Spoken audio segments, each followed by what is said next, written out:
Okay, welcome to another class on commas. I hope you can see now that the reason it's good to study punctuation at the end of this course is because we repeat so many different things that we have already studied on the course.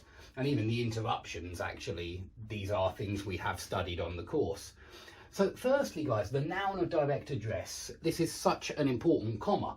Yeah, let's eat grandma. I think everybody can understand this classic example, which is on the internet everywhere. Why do we need a comma here? Well, because we don't want to eat our grandmother. We're probably talking to her and saying, hey, grandma, let's eat. And so if you are talking to someone and you use their name, every single time you will see a comma.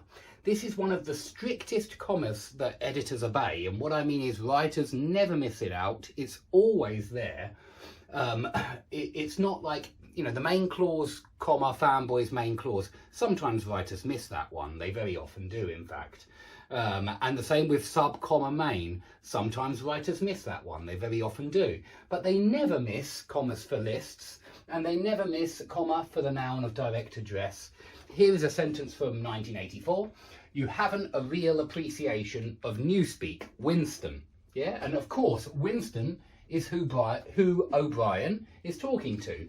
And to show that he's talking to someone, we put a comma before the name. Okay, now don't get confused and start putting commas before every name, because that will be totally incorrect. It's only when you are talking to the person and you use their name as a term of address. But it doesn't have to be a name. It could be sir, it could be captain, it could be professor, it could be miss, it could be whatever word you're using to get that person's attention. And I just like this example because it shows how important it is. If you forget it sometimes, it totally changes the meaning of the sentence. So it's one to be very aware of. Okay? Now, secondly, conjunctive and sentence adverbs. I would even claim that conjunctive adverbs kind of become sentence adverbs when they're used in the middle of one main clause. They're very conjunctive when they're joining two main clauses, where we often need a semicolon. But when they interrupt one main clause, so really they are a type of interruption. When they interrupt one main clause and you feel like it's a strong interruption, then you need commas. They aren't always commaed, the conjunctive adverbs especially. They're not always, but they're often in a position where there's a strong interruption. But if you feel the interruption is weak, you don't have to use the commas. Here are some examples. Is it not crystal clear, then, comrades, that all the evils of this life of ours spring from the tyranny of human beings? Now, I hope you can see here that this is the conjunctive adverb. Yeah, this one here, it's a conjunctive adverb, and it's interrupting. Is it not crystal clear that? Yeah, it's interrupting. It's the first interruption. But then comrades, it's the noun of direct address. He's calling them comrades. So comrades needs a comma as well. This is conjunctive adverb, noun of direct address. Okay, this is from Animal Farm, of course. And notice you've got two interruptions there between the is it not crystal clear that.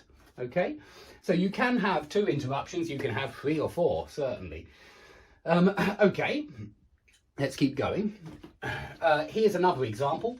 The war, therefore, if we judge it by the standards of previous wars, is merely an imposture. Now, of course, therefore is the conjunctive adverb, and you can feel that that's a very strong interruption. If we move it to different positions, and you can with adverbs, if you say the war, if we judge it by the standards of previous wars, is merely an imposture, therefore, if you put it right at the end of the sentence, you might not use a comma.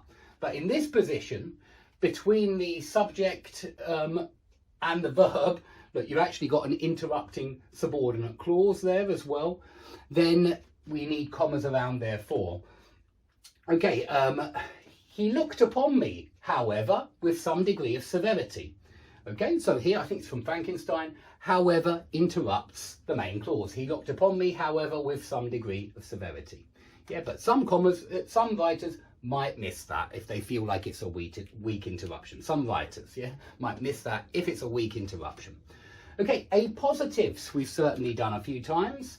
Was I then? I hope you know what that is now. That's a sentence adverb that's interrupting.